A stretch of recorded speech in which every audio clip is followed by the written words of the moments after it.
Gita existem informações que não são encontradas em nenhuma outra escritura.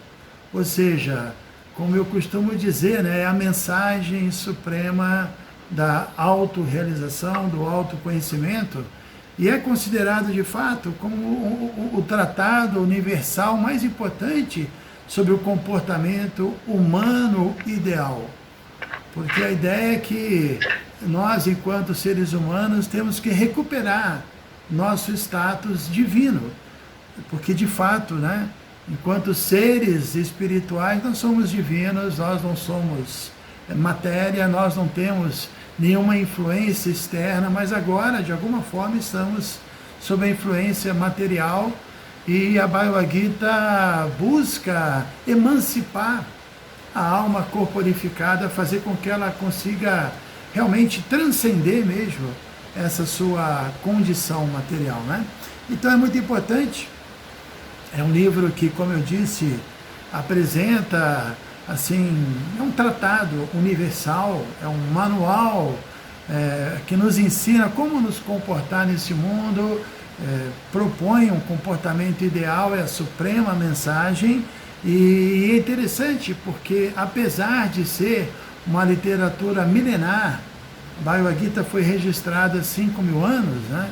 Ainda assim a Bhagavad Gita consegue ser absolutamente atual, absolutamente moderna, e algo assim muito impressionante, aplicável no dia a dia. E parece que quanto mais o mundo se vê assim absorto em tanto materialismo, em tanta dualidade, a Bhagavad Gita fica ainda mais forte e a mensagem ainda mais urgente e mais importante, né? Porque é para isso que a Bhagavad Gita existe, né? Então, por que será que a Bhagavad Gita ela tem esse poder de, embora, como eu disse, ser uma literatura tão antiga, também ser uma literatura tão moderna e tão atual? E para isso nós vamos contar um pouco da história da Índia. Hoje essa palestra é intitulada Bhagavad Gita dentro do contexto do Mahabharata, que é um épico muito famoso, um épico, é o maior épico que existe na humanidade, o texto mais volumoso que se tem conhecimento, né? Então hoje nós vamos falar um pouquinho do Mahabharata, porque a Bhagavad Gita é um capítulo do Mahabharata, e como o Mahabharata fala de uma disputa que houve há 5.000 anos, dois clãs estavam disputando o reino chamado Kaurava. Nós vamos explicar um pouco isso, né? Então, como esse diálogo entre Krishna e Arjuna, tudo isso vai ser muito bem explicado, que ocorreu há 5.000 anos, ocorreu minutos antes de uma grande batalha, e uma batalha que envolveu todos os guerreiros do mundo, que dividiu o mundo, na verdade, em dois grupos, né? Isso é bastante interessante, e isso tem relação também com uma situação que nós vivemos, porque essa batalha ocorreu, foi um fato histórico, ela aconteceu relativamente próximo a Delhi, a capital atual da Índia, né? No lugar chamado Kurukshetra. Eu tive a oportunidade de estar lá, de visitar esse lugar. Então tem vários assim, fatos históricos ali e comprovações de que a batalha realmente aconteceu há 5.000 anos, mas, como eu estou dizendo, essa batalha continua acontecendo ainda hoje em dia, numa outra dimensão, né? Não talvez historicamente dividindo o mundo, mas uma divisão que ocorre inclusive dentro de nós mesmos, né?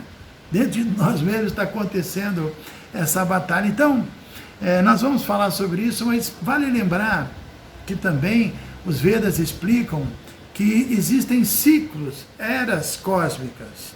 Nós sabemos, né, que existem 4 estações do ano: primavera, verão, outono, depois vem o inverno, e novamente se repetem as 4 estações.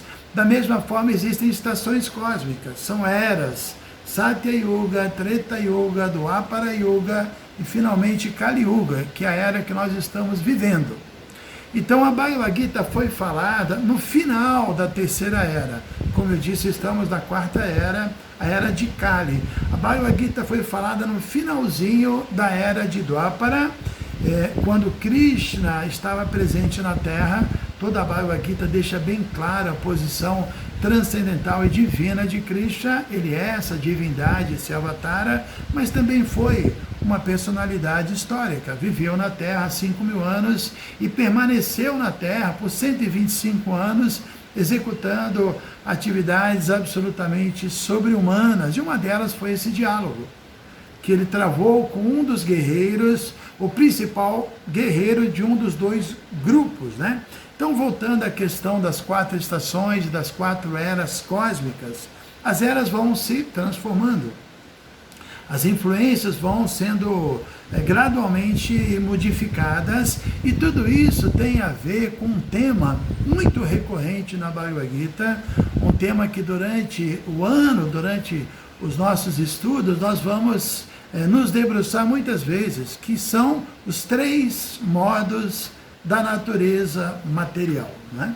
Ou seja, nós não somos um ser material, nós somos o Atma, um ser divino, uma parte integrante de Deus, mas temos uma individualidade, temos livre-arbítrio, segundo a própria Bhagavad Gita, e por mau uso, diríamos assim, do nosso próprio livre-arbítrio, viemos a esse mundo.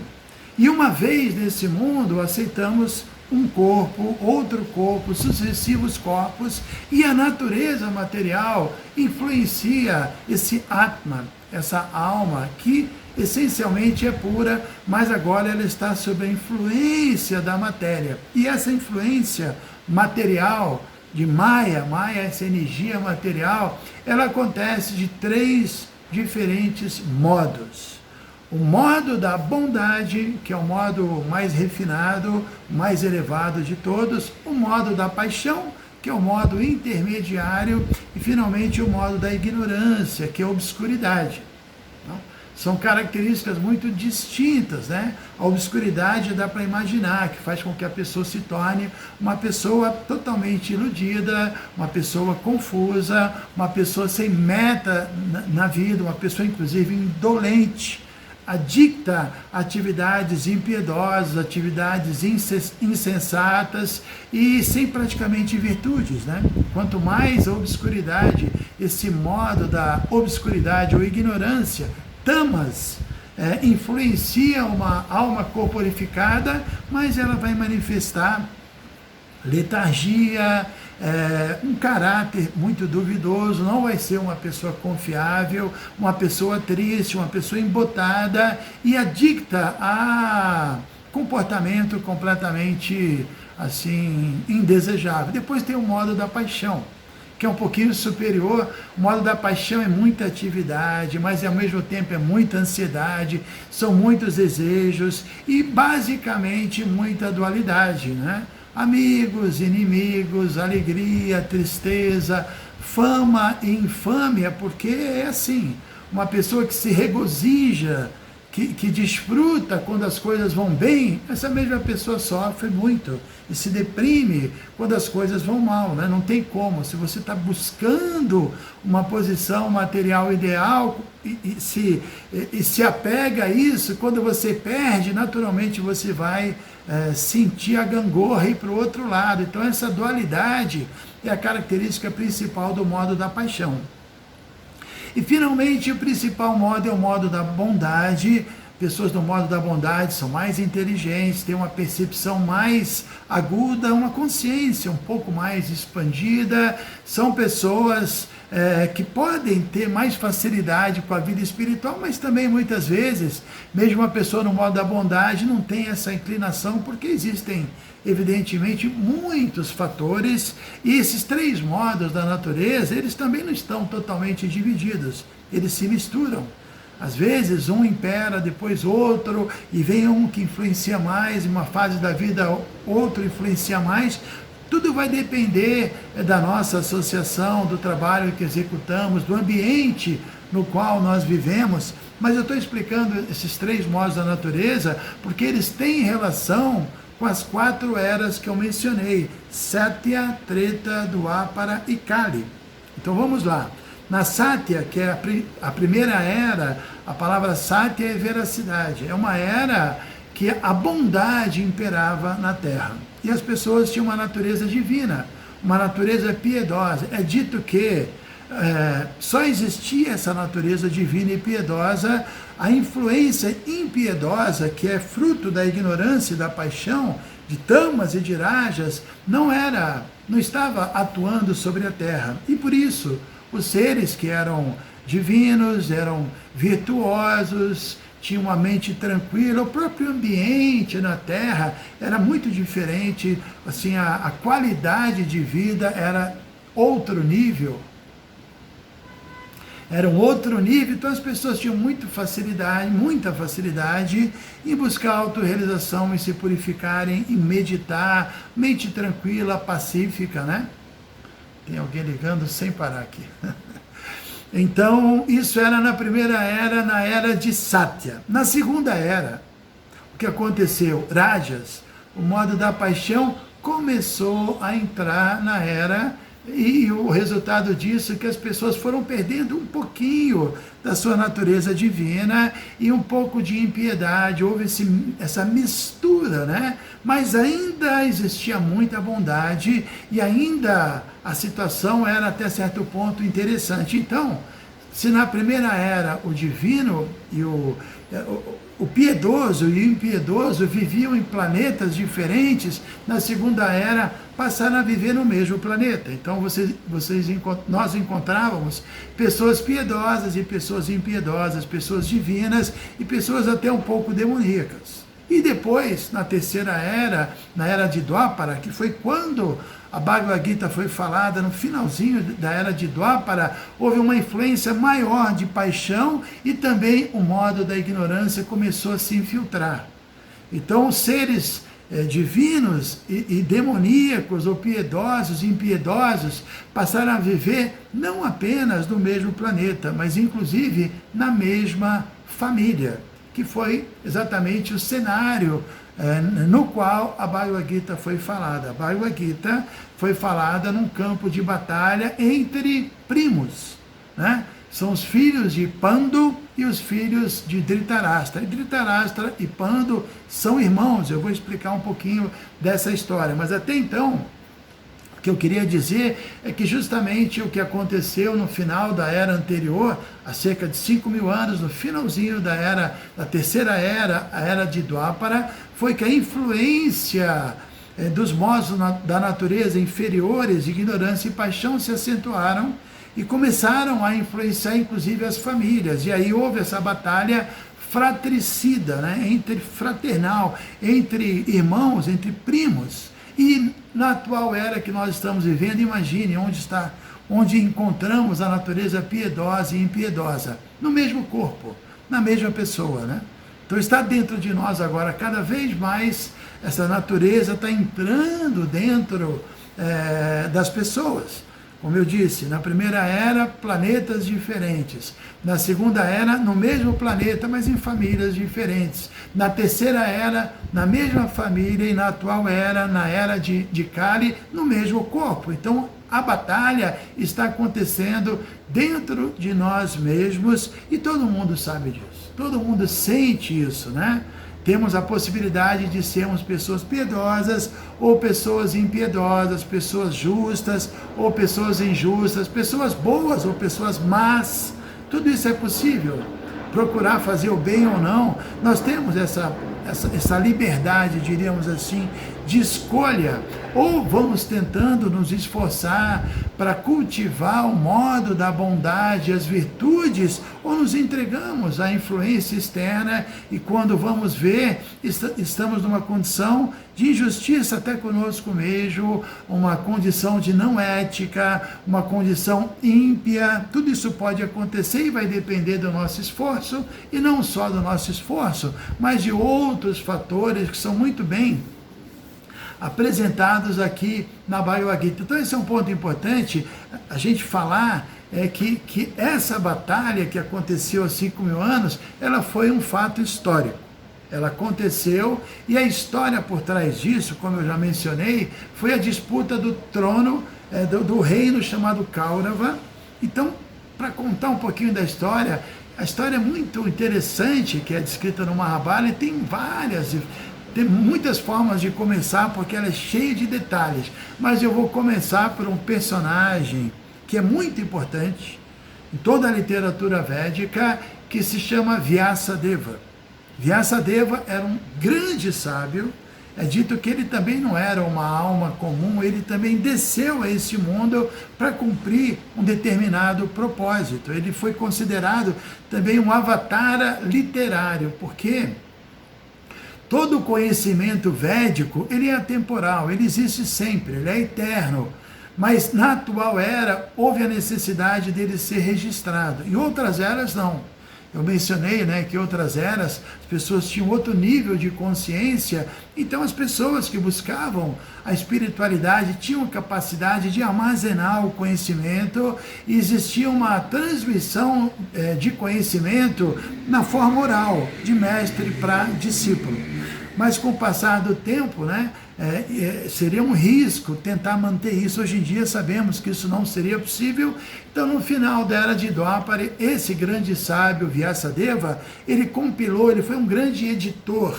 Ele pegou todo o conhecimento de grandes rishis, que eram pessoas videntes e grandes yogis, e ele tinha muitos discípulos, fez um trabalho maravilhoso e registrou os 4 Vedas, registrou os Puranas, as Upanishads, escreveu o Vedanta Sutra, também escreveu o Mahabharata, Ramayana, e Bhagavad Gita é um capítulo, então, do Mahabharata. Agora, além do fato de Vyasadeva ser o compilador dos Vedas, ele era um grande sábio, ele tinha uma vida retirada, na verdade, ele vivia nos Himalaias, completamente austero, né? Em transe místico, para executar esse tipo de trabalho. Mas teve um detalhe, na verdade ele teve 3 filhos, embora ele tivesse uma vida retirada. E por que isso? Porque ele tinha um irmão, chamado Vichitravirya, que era o imperador do mundo. Só que esse imperador do mundo, irmão de Vyasadeva, chamado Vichitravirya, ele tinha 2 esposas, Ambika e Ambalika, e ele não teve nenhum filho, ele não teve herdeiro. E ele faleceu sem deixar nenhum herdeiro. Então não tinha quem continuasse a cuidar do trono, né? A cuidar dos assuntos ali do império. Então, naquela época, era permitido que o irmão que o irmão poderia vir e poderia gerar filhos no ventre da esposa, no caso do irmão. Então Vyasadeva foi convidado para vir, para descer dos Himalaias, sair do seu transe místico e gerar filhos com Ambika e com Ambalika, né? Então essa é uma parte da história interessante. Por quê? Porque quando ele desce dos Himalaias, numa posição de muita austeridade, ele era uma figura, do ponto de vista material, muito assustadora. Com aquele cabelo enorme, aquele cabelo estilo que os sadhus usam, alguns shivaístas usam, né? O corpo dele também era cheio de... as unhas, era uma coisa assim, nada atrativa. E quando ele entrou no quarto para ter então um intercurso sexual com uma das 2 esposas, não é? Ela se assustou muito com a figura dele. E ela então fechou os olhos e eles tiveram a relação sexual. E porque ela estava com os olhos fechados, assim, assustada com a imagem de Vyasadeva, nasceu então um filho cego, que se tornou... que se chamou Dhritarashtra, que é o filho, no caso de Vichitravirya, através do seu irmão Vyasadeva, o mais velho dele, só que nasceu cego. E aí, quando a segunda esposa, sabendo do ocorrido, foi ter uma relação com Vyasadeva, passado 1 ano, então ela sabia que não podia fechar os olhos, né? E ela ficou assim, muito atenta, e quando Vyasadeva entrou, ela manteve os olhos muito abertos, mas ficou assustada, né? Só que não fechou os olhos, e eles tiveram então a relação sexual, e nasceu o segundo filho, que chamado Pandu. Pandu significa pálido, né? Então nasceu então um filho pálido, meio assustado, e esse filho Pandu, que era muito virtuoso, ele acabou se tornando rei, porque o mais velho, o Dhritarashtra, não podia assumir o reino, porque era cego. né?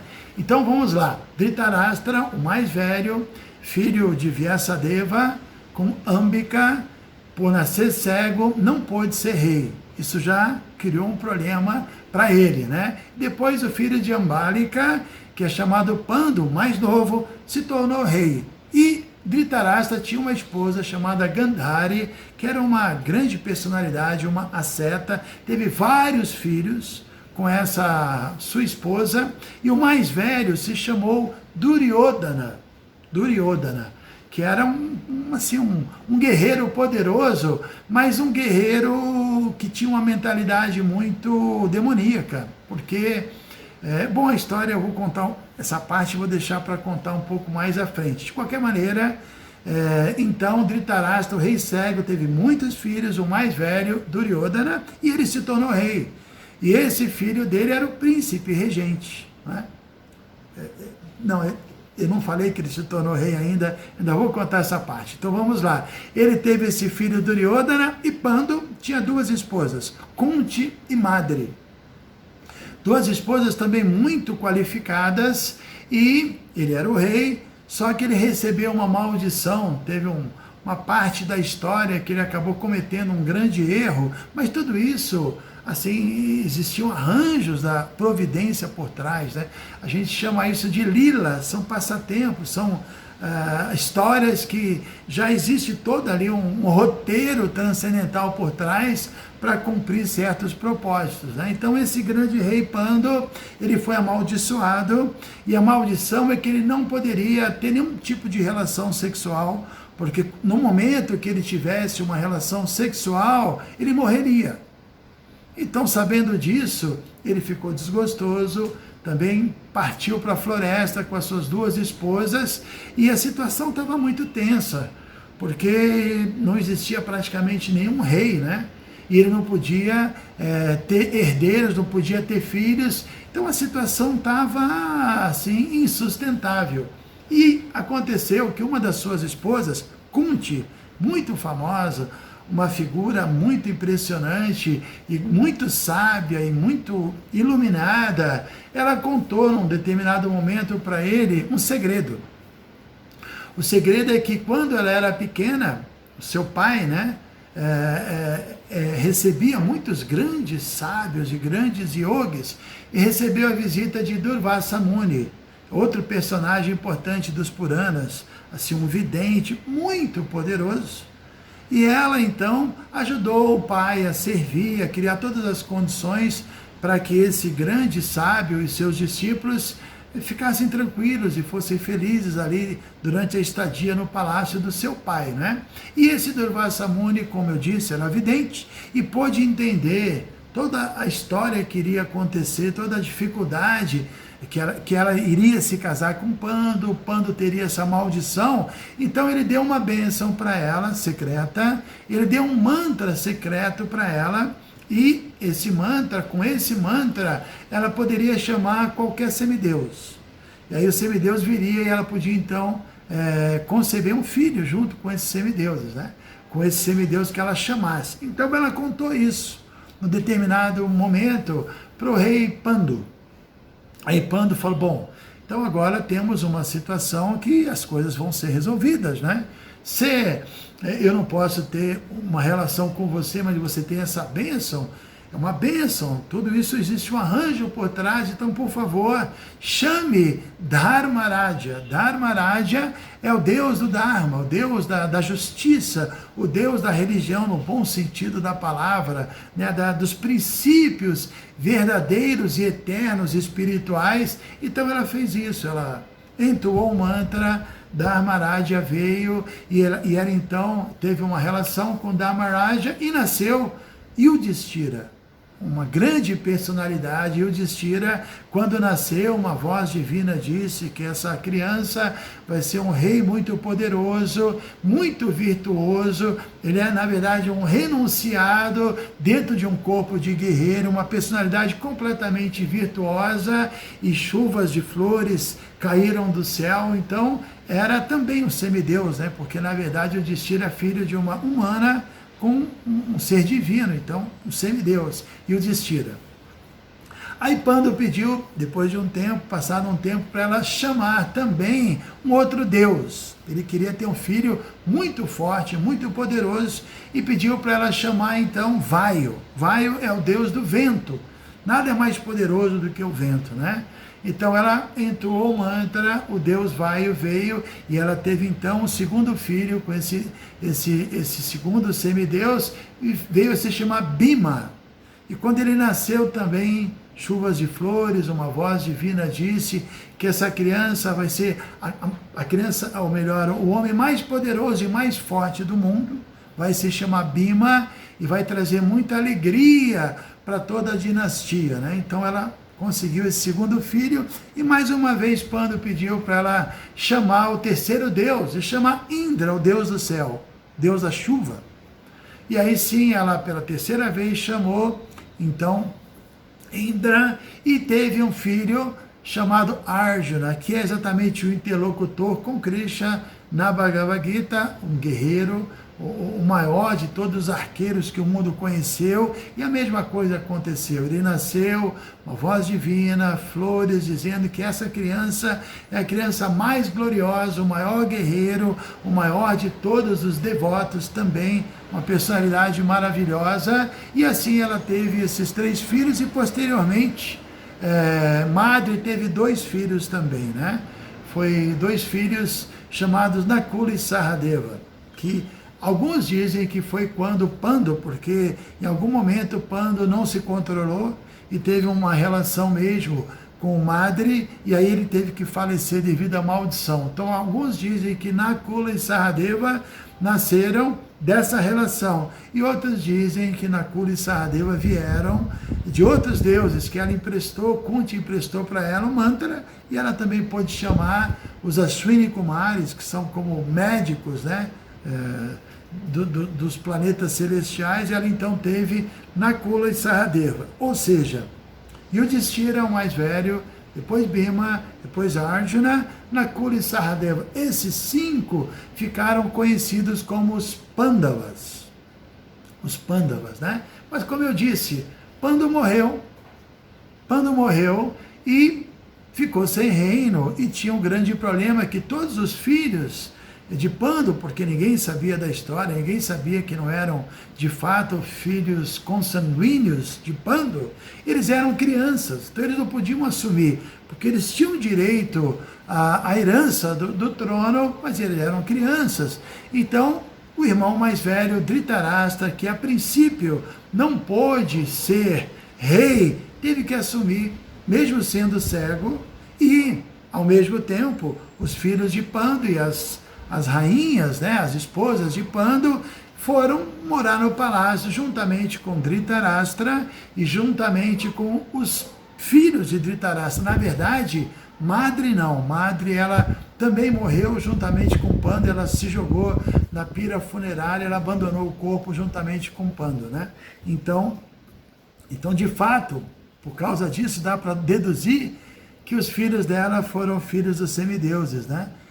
E não dessa relação, porque se ela abandonou o corpo junto com o esposo, não teria dado tempo, né? Mas então, vamos lá. Kunti foi morar no palácio com os seus 5 filhos, ficou tomando conta dos filhos, enquanto eles cresciam, né? Juntamente com os primos, os filhos de Dhritarashtra. Só que, como eu disse, não só o mais velho, Duryodhana, o filho de Dhritarashtra, Duryodhana, mas muitos dos filhos de Dhritarashtra eram demoníacos. E eles sabiam que, olha, os pandas vão crescer e no momento certo eles vão ganhar o reino, a gente vai perder o reino. E eles tentaram matar mesmo os seus primos o tempo todo. Fizeram de tudo para destruir a vida dos seus primos. Tem várias histórias que agora eu não vou contar, mas muito pesadas mesmo. Mas os Pandavas, eles tinham uma proteção divina e sempre se saíam bem e conseguiam, né, sobreviver a todas as loucuras dos seus primos, e até que então chegou o momento que finalmente eles atingiram a maioridade, e o Yudhishthira, o mais velho, poderia assumir e deveria assumir então o reino. deveria se tornar o herdeiro, né? Só que os primos não queriam de jeito nenhum, e além de tentar matá-los, não quiseram entregar o reino, e muita confusão aconteceu. As histórias são muito interessantes e complexas, e Krishna fazia parte, ele estava naquele momento histórico na Terra, e ele tinha uma relação com os Pandavas, porque Kunti era, na verdade, irmã de Vasudeva, que é o pai de Krishna. Então, os Pandavas eram primos, né? Eram primos, na verdade, de Krishna, e a situação ficou tão insustentável que uma grande batalha teve que acontecer, e como eu disse no início, o mundo foi dividido em dois clãs. Alguns apoiaram Dhritarashtra e os seus filhos, que representam a natureza impiedosa e demoníaca, e outros reis apoiaram os Pandavas, que representam a natureza divina. E a batalha iria então acontecer, né? E aí você vai me perguntar, e Krishna, ele ficou de que lado? Isso também é uma parte interessante no Mahabharata, que quando a batalha então foi assim deflagrada, tanto Duryodhana quanto Arjuna foram atrás de Krishna pedindo apoio, né? Apoio bélico, apoio do exército. E Krishna naquele momento estava ali descansando, estava dormindo, e primeiro chegou Duryodhana e ficou esperando Krishna abrir os olhos, acordar, para pedir o apoio militar para ele. E depois, um pouco depois, chegou Arjuna, ficou aos pés de Krishna, também esperando Krishna acordar para pedir apoio. E finalmente, quando Krishna acorda, né, ele está deitado e ele olha para os pés e vê Arjuna. Ele não vê Duryodhana primeiro. Aí ele, oi Arjuna, você está aí, cumprimenta Arjuna, mas Duryodhana fala, opa, eu também estou aqui, eu cheguei primeiro. Aí Krishna já entendeu que ambos queriam apoio militar. Aí Krishna falou, tudo bem, eu não vou ser parcial com ninguém. Eu vou simplesmente oferecer todo o meu reino para todo o meu exército, aliás, né, que é um exército imenso, para apoiar um desses grupos, né, e eu vou ficar do outro lado, mas nem vou lutar, vou ficar apenas como o cocheiro, né, o quadrigário, porque eram quadrigas, eram carruagens de 4 cavalos, chamados quadrigas, né? Então, eu vou apenas dirigir a carruagem de um de vocês. Ou eu fico dirigindo a carruagem e o outro fica com todo o meu exército. Aí Duryodhana, como era materialista, ele valorizava as coisas materiais, valorizava o número de guerreiros, de soldados, de elefantes, de carruagens, de todas aquelas armas. Ele falou, não, Krishna, eu quero então o seu exército.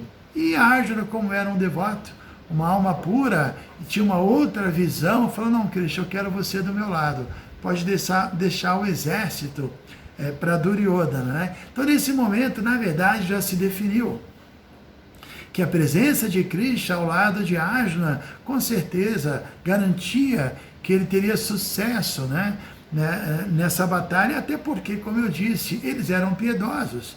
Eles cresceram juntos com os primos e a cada dia eles manifestavam mais virtudes e qualidades, além do fato de serem os maiores guerreiros.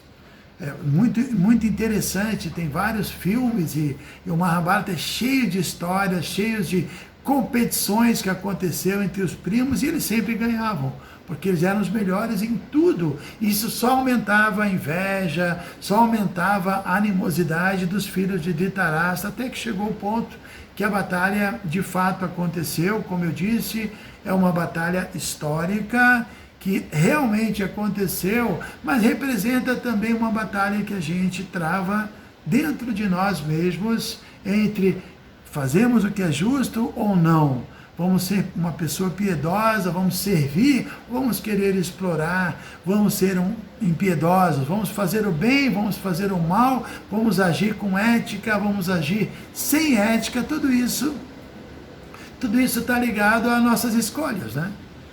Inclusive vocês já devem ter ouvido, eu sempre menciono quando eu falo desse assunto, porque isso me tocou muito, quando eu li que até os índios falam sobre isso, que quando o índiozinho nasce, tem dentro dele 2 lobos lutando. É uma batalha de lobos, um lobo divino e um lobo demoníaco. E aí perguntam para o cacique quem vai ganhar essa batalha, qual dos dois lobos irá ganhar a batalha. E a resposta é genial, ele diz: aquele que o índiozinho alimentar mais. Então nós temos livre-arbítrio. Podemos nos esforçar para alimentar o nosso lado piedoso, o nosso lado virtuoso, o nosso lado ético, o nosso lado bom, o modo da bondade, ou não. Ou podemos nos deixar levar pela ganância, pela cobiça, pelos desejos materiais e perdemos essas qualidades que originalmente a alma possui. Estamos usando esses termos, piedoso, impiedoso, divino, demoníaco, mas vale ressaltar que a alma, ela é plenamente divina. Não existe nenhuma alma que não seja pura. Originalmente, a alma é absolutamente imaculada, mas ela pode perder as suas qualidades. Não perder, mas fazer com que as suas agir de tal modo que as suas qualidades fiquem encobertas. Por exemplo, uma luz. Você pode ter uma luz muito forte, uma luz branca, bela, mas você pode colocar um papel celofane azul, o brilho vai ser azul, ou você pode colocar ali alguma cobertura muito densa e a luz nem vai se manifestar. Então tem pessoas que infelizmente, devido a tanta cobiça e tanta luxúria e ira e inveja, quase não manifestam nenhuma virtude, mas ali dentro tem um ser divino, tem um diamante a ser lapidado. É só aceitar um processo de purificação, né? Assim como, por exemplo, nesse mundo, várias coisas têm dois estados, o puro e o impuro, né? Por exemplo, eu uso um óculos. Então existem olhos que enxergam muito bem sem óculos e outros precisam de um óculos. Ou, por exemplo, um corpo saudável, um corpo doente, você precisa de um remédio ou de uma boa alimentação para curar o corpo, ou água. Existe água pura e água contaminada. Então a água também pode passar por um processo de purificação e tirar aquilo que não é água da água, porque a água mesmo, ela é pura. Então a alma é pura. O problema é que existem influências externas sobre nós que não somos nós.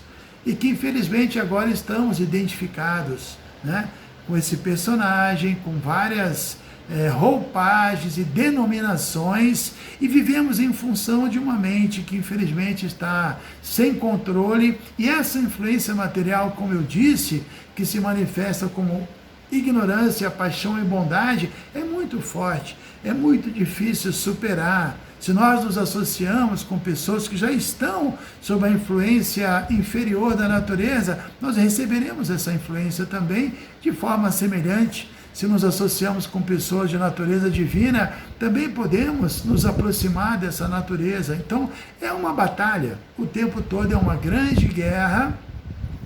E como toda guerra, nós precisamos de armas, né? Todo guerreiro, para vencer as suas batalhas, ele precisa de arma. E essa é a linguagem que a Bhagavad Gita usa. A Bhagavad Gita fala dos inimigos externos, dos inimigos internos, que os externos são apenas manifestações dos inimigos internos, que na verdade são três. Kama, que são os desejos mundanos, egoístas, a mesquinhez, né? Também Loba, que é a cobiça, esses apegos desenfreados, e finalmente Krodha, a ira. São três inimigos que destroem a possibilidade de nós despertarmos da nossa verdadeira natureza, despertarmos o nosso eu espiritual. Quanto mais desejos mesquinhos, quanto mais cobiçamos e mais frustrados e irados estejamos, estamos mais distante da nossa verdadeira natureza. Então toda a questão é essa batalha de remover esses inimigos internos. E Krishna, na Bhagavad Gita, por muitas vezes, usa essa linguagem de batalha e deixa bem claro que é uma batalha interna, não é contra ninguém, a não ser contra nós mesmos, no sentido do eu superior lutando contra o eu inferior, tentando conquistar, na verdade, o eu inferior. Porque não só a cobiça, os desejos mesquinhos, mas a loucura, a inveja, tem várias mazelas humanas que estão dentro de nós porque nós convidamos, né? São inimigos que nós convidamos para viver dentro de nós mesmos e fizemos isso como? Interagindo com esse mundo com egoísmo, tentando nos assenhorear, controlar, desfrutar e fazer com que tudo aconteça de acordo com o meu próprio interesse, e aí criamos uma condição de muita impureza no coração e precisamos então de um processo de purificação, né? Eu separei aqui uma parte de um livro que fala dessa batalha interior, que na verdade, como eu estava dizendo, nós vamos estudar 3 livros, né? Ou nos valer, pelo menos em certos momentos, de 3 livros. Esse livro é o principal, a tradução de Prabhupada é a mais importante, porque além dele ser um grande erudito, ele tinha domínio sobre o tema, dedicado a vida inteira à espiritualidade, então ele tinha condições de traduzir muito bem essa literatura, porque não basta você ser um acadêmico e conhecer a língua sânscrita. Para entender a mensagem, tem que ter espiritualidade, assim como não basta alguém que entenda muito bem inglês, por exemplo, se ele tentar traduzir um livro sobre, sei lá, medicina, um específico, se ele não for um médico, ele não vai conseguir fazer uma boa tradução. Então, Prabhupada era um espiritualista no mais elevado nível e um grande sânscritista, um grande erudito. Então, a sua tradução é perfeita, até porque ele representa uma escola, né, uma linhagem de mestres. Esse é um ponto que, com o tempo, nós iremos falar. O segundo livro é um trabalho meu, chama-se Bhagavad Gita para iniciantes, né? Estudando há tantos anos, desde 79 eu estudo a Bhagavad Gita de Prabhupada, e chegou um momento que eu comecei porque são 18 capítulos, são 700 versos, né? E eu fiz o estudo dividindo em módulos os 700 versos, porque os assuntos vão se transformando. Então, por exemplo, do verso 1 ao verso 8 é um tema, do 9 a tal é um outro tema, isso do capítulo 1, por exemplo, são 18 capítulos, né? Aí eu fui dividindo e no final eu contei e eu me surpreendi porque deu 108 módulos, 108 sessões, né?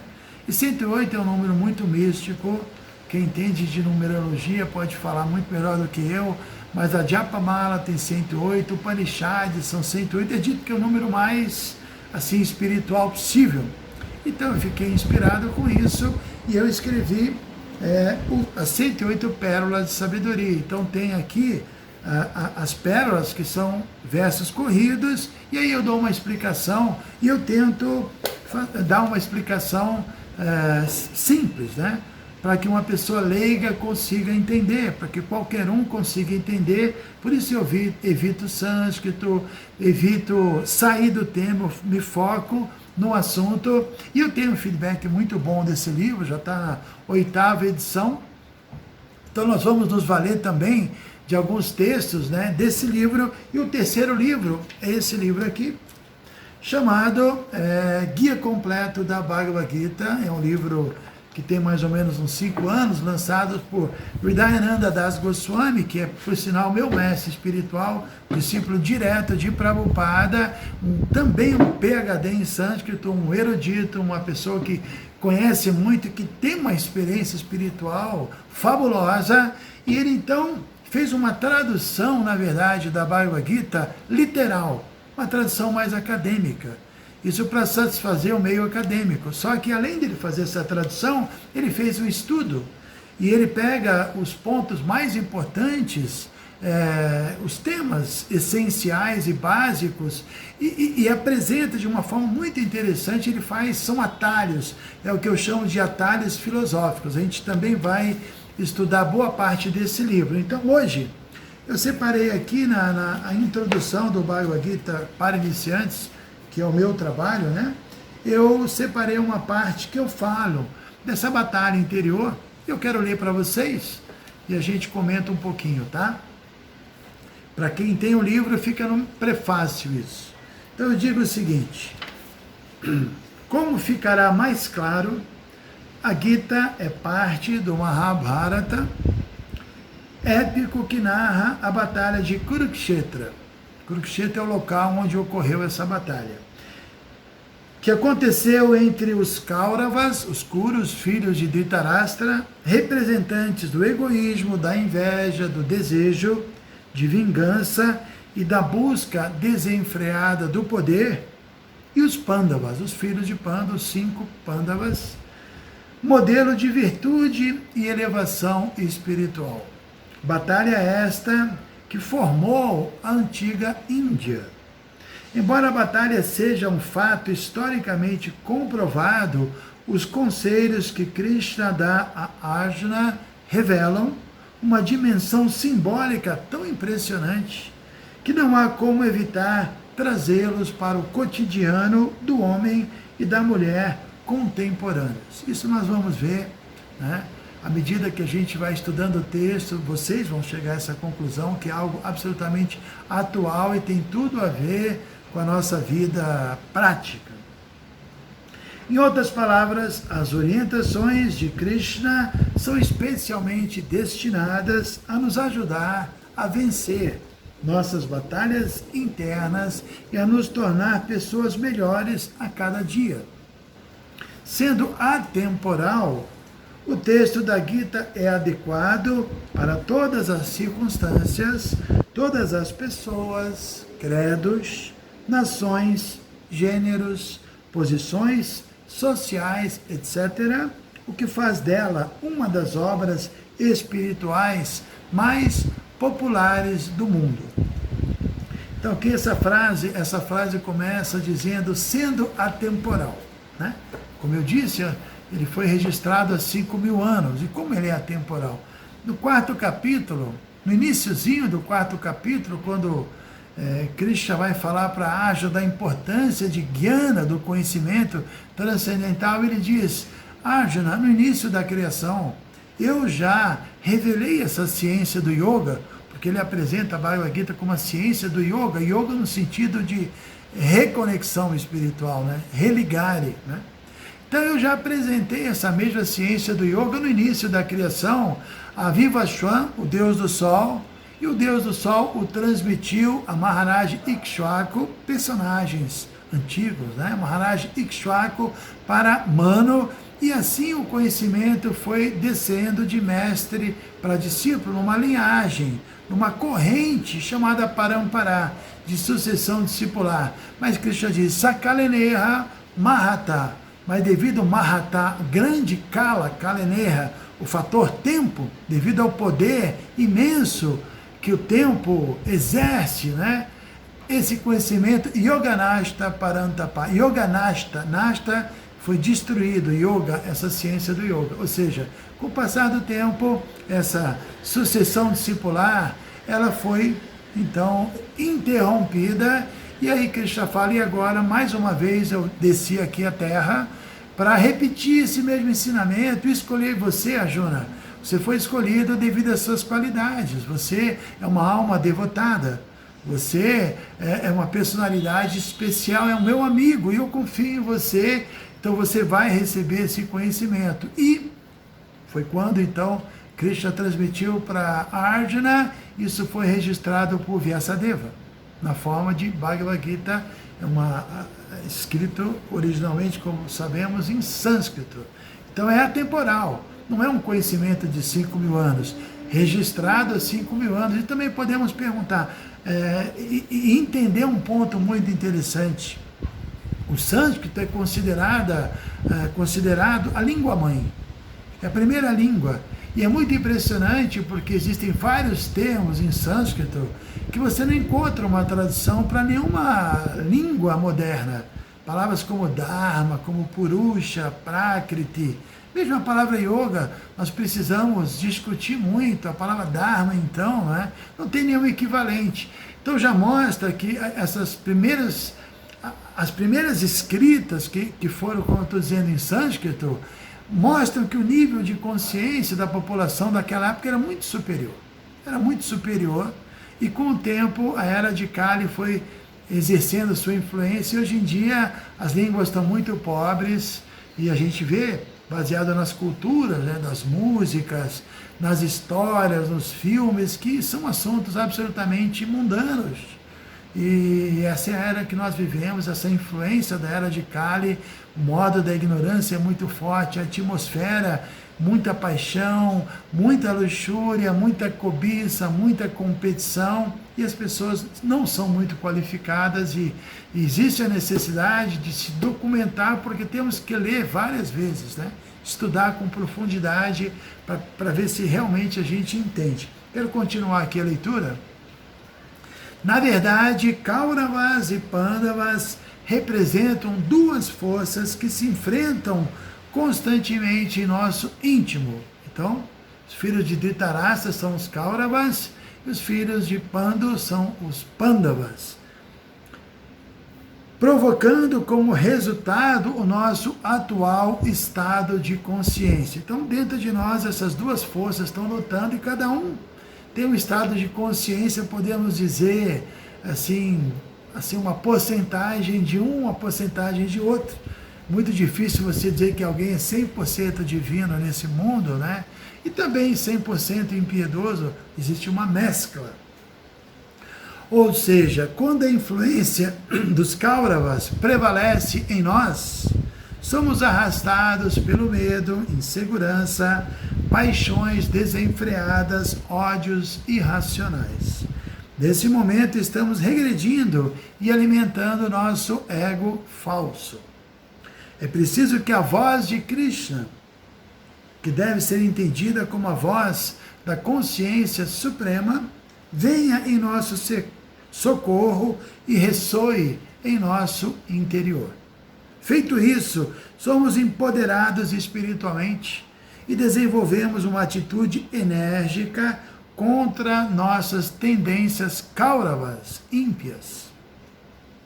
Só assim, seguindo o modelo Pandava, divino, venceremos a nós mesmos e passaremos a agir em benefício do todo, abrindo mão do nosso egoísmo, que de tão habitual nem nos parece tão ruim assim. Na verdade, justificamos nosso egoísmo por acreditarmos equivocadamente que ele é parte da nossa personalidade, da nossa família, entre aspas.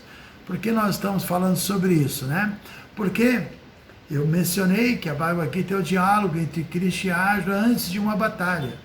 Mas vale também mencionar o seguinte: iria acontecer a batalha, os dois grupos estavam ali prontos. Nós vamos ver no capítulo 1, quando começarmos a estudar, que todos os guerreiros começam a suar seus búzios, né, suas conchas, indicando que a batalha vai começar. E Arjuna também está pronto. Arjuna é o maior guerreiro de todos. E Krishna, então, se tornou o cocheiro da carruagem, da quadriga de Arjuna. E depois que as conchas foram sopradas, Arjuna pede: Krishna, por favor, conduza agora a minha carruagem um pouco mais à frente. Eu quero estar mais próximo, no meio de ambos os exércitos, que eu quero ver com quem eu vou ter que lutar, quem eu vou ter que enfrentar. Krishna sorrindo, então conduz a carruagem, né? Isso é um exemplo de humildade de Krishna, Krishna servindo o seu devoto, né? Sempre falamos que devemos servir a Deus, mas nos esquecemos que Ele nos serve o tempo todo. Tanta facilidade a gente recebe, né? Então é só servir a Deus, é só, na verdade, intercambiar com Ele, reciprocar com Ele um pouquinho daquilo que Ele já faz por nós. Mas então, Krishna conduziu a quadriga de Arjuna até o meio dos exércitos. Quando Arjuna vê seus primos, porque Arjuna era piedoso, ele não tinha raiva, apesar dos primos tentarem matá-los, ele tinha um carinho, ele era uma pessoa muito pura. E quando ele vê todos aqueles guerreiros e parentes e amigos, ele cai num grande desespero e ele quer desistir da luta, ele quer abandonar tudo, ele quer se entregar, ele quer aceitar, inclusive ser morto no campo de batalha. Ele não quer mais lutar, embora de fato ele devesse lutar, não para obter o reino, para desfrutar, mas para proteger o mundo da possibilidade de uma liderança mal intencionada. Então, todo esse diálogo, todo esse tema, a gente vai discutir muito. Mas eu quis falar sobre isso porque aqui a frase fala sobre isso, né? Que quando ouvimos, né, a consciência suprema que representa Krishna, somos empoderados e desenvolvemos uma atitude enérgica contra nossas tendências ímpias, as tendências Kauravas. Só assim, seguindo o modelo Pandava, venceremos a nós mesmos e passaremos a agir em benefício do todo, abrindo mão do nosso egoísmo que de tão habitual nem nos parece tão ruim assim. Na verdade, justificamos nosso egoísmo por acreditarmos equivocadamente que ele é parte de nossa personalidade, da nossa família. Então, por que nós não queremos nos desapegar das coisas? Assim como a Júlia não queria lutar contra membros da família, a gente acaba até apegado aos nossos próprios maus hábitos, né? Fazem parte da nossa personalidade. Com isso, somos impedidos de viver uma vida plena e de criarmos uma melhor versão nossa a cada dia. Esse é o motivo pelo qual Arjuna reluta em enfrentar seus primos. Desapegar-se do ego é doloroso. É como perder um pedaço de si mesmo. Esta é a diferença entre a batalha interna e a batalha externa. Na externa é fácil saber quem são nossos inimigos. Em relação à interna, não podemos dizer o mesmo, uma vez que geralmente nem nos damos conta do nosso verdadeiro problema, por isso nos sabotamos. O argumento de Krishna é o de que os inimigos de Arjuna não eram os Kauravas, seus primos, mas seus próprios desejos mundanos. Isso a gente vai ver claramente no capítulo 3. De fato, tanto a natureza Kaurava quanto a natureza Pandava, ou seja, a natureza impiedosa e a natureza piedosa, estão frente a frente dentro de nós, dispostas a se digladiarem interna e permanentemente. Embora não possamos protelar essa peleja, como estamos inseguros quanto ao certo e ao incerto, quanto ao Dharma e o Adharma, temos medo de assumi-la, de assumir essa batalha. De fato, porque amamos alguns dos nossos defeitos, somos apegados aos nossos inimigos internos, que se manifestam como certas paixões e vícios. Desse modo, perpetuamos comportamentos nocivos e somos impedidos por nós mesmos de evoluir. Mas como se trata de uma batalha inevitável e inadiável, Krishna recomenda veementemente que o combate imediato aconteça. Pois a menos que nossos inimigos internos sejam imediatamente eliminados, iremos nos desviar do nosso Dharma, da nossa missão, do nosso dever, do nosso comportamento ideal, e seremos impedidos de alcançar o autoconhecimento e a autorrealização. O Dharma nos dá o direito ao trabalho, mas não aos seus frutos. Ele nos ensina a valorizar mais o caminho do que o destino. Assim será mais fácil alcançarmos o próprio destino, seguindo o Dharma. Não há nada mais libertador do que darmos o melhor de nós mesmos durante a execução de nossas tarefas, se ao mesmo tempo agirmos com espírito de desapego. Isso nos credencia ao autoconhecimento e à autorrealização. Por que desapego? Ora, se aceitamos a lei universal da mutabilidade e transformação constante das coisas, não iremos nutrir apego por nada que nos será tirado, evitando, assim, o sofrimento. De fato, quanto mais nos agarramos a algo, tanto mais sentiremos a dor da sua inevitável perda. Além disso, será que tudo o que vemos, ouvimos, sentimos e percebemos é mesmo real? Ou será que são ilusões criadas pelos nossos sentidos. Entregarmos-nos, portanto, à gratificação dos sentidos significa entrarmos pela porta da autodestruição. Qualquer tipo de obsessão sensorial turva nossos sentidos, compromete nosso discernimento e nos leva a ações insensatas e passíveis de reações indesejáveis. Mas ao invés de exigir de nós mesmos que não tenhamos desejos, Cristo nos incentiva a direcioná-los e nos orienta sobre como podemos fazê-lo, usando-os dentro de um contexto ligado à nossa purificação e realização espiritual. E por aí vai. Então são temas muito interessantes, né? Aqui, por exemplo, né, esse finalzinho dizendo que nós não devemos simplesmente tentar eliminar os desejos, mas direcioná-los, né? E Cristo ensina isso na Bhagavad Gita, porque temos desejos, somos seres vivos, sentimos, pensamos, desejamos, né? Agora existem sentimentos, pensamentos e desejos genuínos.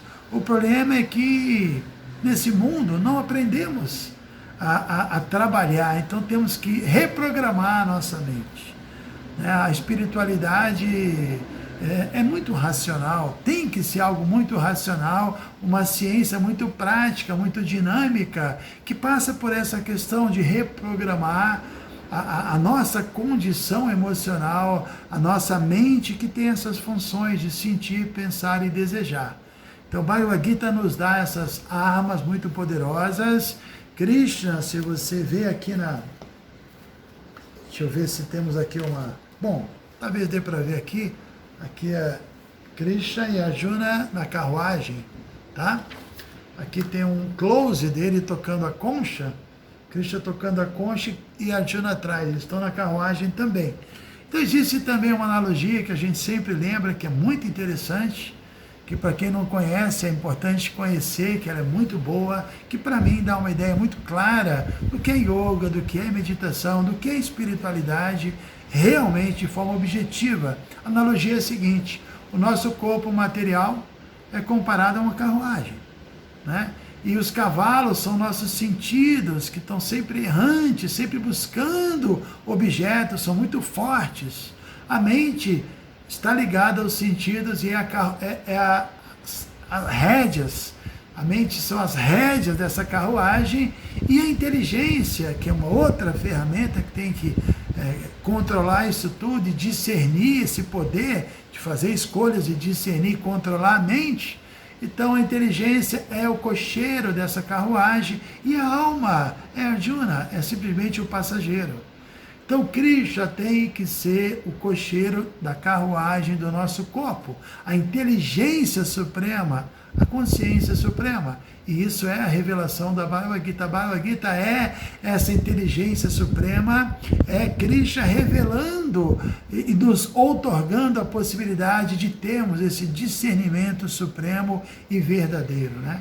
Então, quanto mais estudamos a Gita, quanto mais a Gita entra dentro do nosso intelecto, tanto mais teremos capacidade de controlar a nossa mente, de refrear nossos sentidos e fazer com que essa nossa vida seja uma jornada em direção mesmo ao autoconhecimento, à autorrealização, e uma jornada que vai nos libertar, em última análise, da corrente de nascimentos e mortes, do samsara. Para isso precisamos de um cocheiro, e esse cocheiro é Krishna, que assim como ele sabia, né, que Arjuna teria dificuldade de domar os seus cavalos dos sentidos, e por isso ele se tornou cocheiro, não para conduzir a carruagem fisicamente, mas para ajudar a controlar os sentidos, né, os cavalos dos sentidos de Arjuna. Também devemos convidar e aceitar que Krishna seja o nosso quadrigário e deixar de lado o exército de Krishna, que é a busca pelo poder, a busca pela fama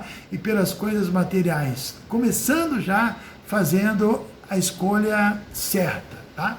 Então eu agradeço a todos vocês.